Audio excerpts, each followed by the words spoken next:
بسم الله الرحمن الرحيم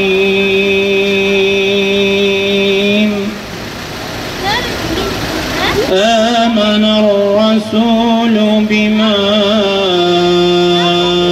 أنزل إليه من ربه والمؤمنون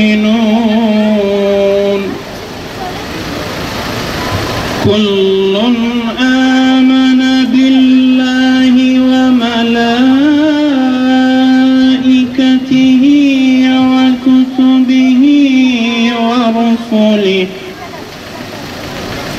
لا نفرق بين أحد من رسله وقالوا سمعنا وأطعنا غفرانك ربنا وإليك المصير.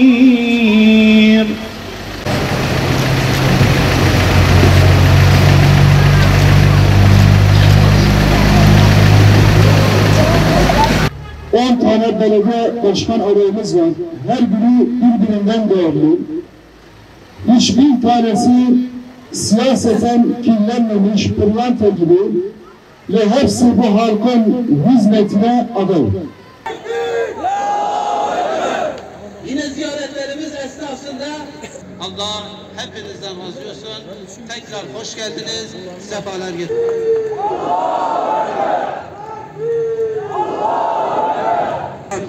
12 yaşındasın. Uzun bir seferde hakikat yolundasın. Oy vermiş olabilirler ama biz bu seçimde hepsinin oyuna talibiz. Tamamıyla yerli, tamamıyla bu halkın değerlerine saygı duyan ve değerlerini topluma taşımak isteyen adaylarımız. Şimdi malumunuz Gaziantep şehrimizde çok ciddi bir çarpık kentleşme var. Ve kentsel dönüşüm şart. Yani kentsel dönüşüme tabi tutulması lazım. Niçin? Şunun için değerli kardeşlerim. Mesela seçmenin, Gaziantep seçmenin %60-65'i kırsal mahallelerde yani müstakil evlerde oturur.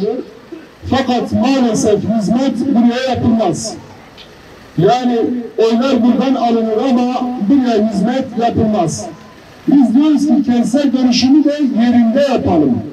Yani vatandaşı 30-40 kilometre Antep'in dışına sürgüne gönderir gibi kentsel dönüşüm yapmayalım. Su temel ihtiyaçtır. Normalde kültürümüzde, inancımızda su satılmaz. Ama bu suyun da bir maliyeti var değil mi?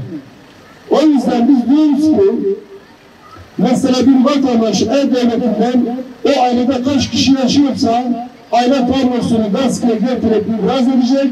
Mesela örneğin 5 kişilik bir aileye minimum 5 ton su yeterliyse 5 ton su bedava olacak. Sonrası parayla. Sonrası diye parayla israf olmasın diye. Ve biz diyoruz ki tüm üniversitede lise öğrencilerine toplu taşıma araçlarını onlara genç kart vererek ücretsiz hale getireceğiz. Yani tüm lise ve üniversite öğrencilerimiz çok rahat bir şekilde okula, dershaneye, kütüphaneye gidip gelebilecekler. Tek kuruş para ödemeden. Yine gençler evlilik hayali kuruyor ama maliyetler belli. Bugün bir düğün salonun maliyeti belli. Beyaz eşya mobilyanın maliyeti belli. Ve bununla ilgili de bizim çok insani, çok güzel bir projemiz var. Biz diyoruz ki her bir semtte bir düğün salonu inşa edeceğiz. Her bir semtte bir düğün salonu inşa edeceğiz. Ve vatandaşımız gidip orada 3 saat düğününü yapacak ve tek kuruş para ödemeyecek. Yanı sıra artı olarak bir de dar gelirli ve sabit gelirli bütün vatandaşlarımıza beyaz eşyasını da biz hediye edeceğiz. Belediye olarak hediye vereceğiz onlara. Biz bütün talep eden herkese, bütün taze evlerinin yemeklerini belediyenin aş evinden ücretsiz bir şekilde vereceğiz. Kim talep ederse ücretsiz bir şekilde 3 gün boyunca taziyelere yemek vereceğiz. Vatandaşımız gidip kredi çekmek zorunda kalmasın. Aracını, tarlasını, evini satmak zorunda kalmasın diyoruz. Değerli kardeşlerim, Hüdapar aşktır, Hüdapar sevdadır, Hüdapar adalettir, Hüdapar insanlığı kurtarma sevdasıdır. Rabbim aşkımızı, sevdamızı daim eylesin, yücelsin inşallah. Değerli kardeşlerim, şu anda size bir müjde vermek istiyorum ki Hüdapar'a karşı çok ciddi bir teveccüh vardır. Bizler gönül kapılarımızı sonuna kadar halkımıza açtık. Halkımız da gönül kapılarını elhamdülillah bize açtı. Bu beraberinde adaleti getirecektir. Beraberinde insanlığın kurtuluşunu getirecektir. Çünkü Hüdapar bir iyilik hareketidir. İyiliğe destek vermemiz lazım. Katkı sunmamız lazım. Değerleri yüceltmemiz lazım. Hüdapar bir dava partisidir. Biz bunu her platformda söylüyoruz. Her yerde söyleyeceğiz. Bizler bu davayı yüceltmek için, layık olduğu yere getirmek için bütün gayretimizden, çabamızdan, gece gündüz demeden inşallah uğraşacağız. Layık olduğu yere getireceğiz. Şehit Kamil Belediye Başkan Adayı Mustafa Karakurt. Gerçek hizmet, dürüst belediyecilik için Allah-u Teala vesilesiyle Hüdapar Belediyeciliğiyle huzurlu ve güvenli şehirleri bizimle olur diyoruz ve Allah-u Teala onlara vesile kılsın.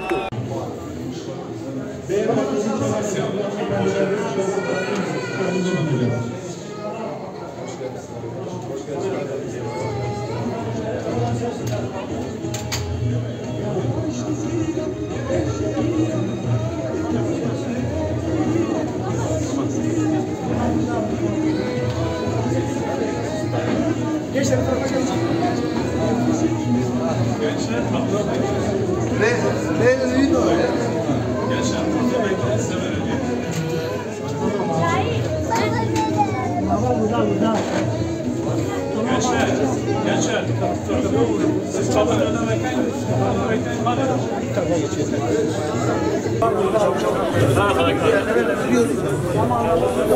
Hadi.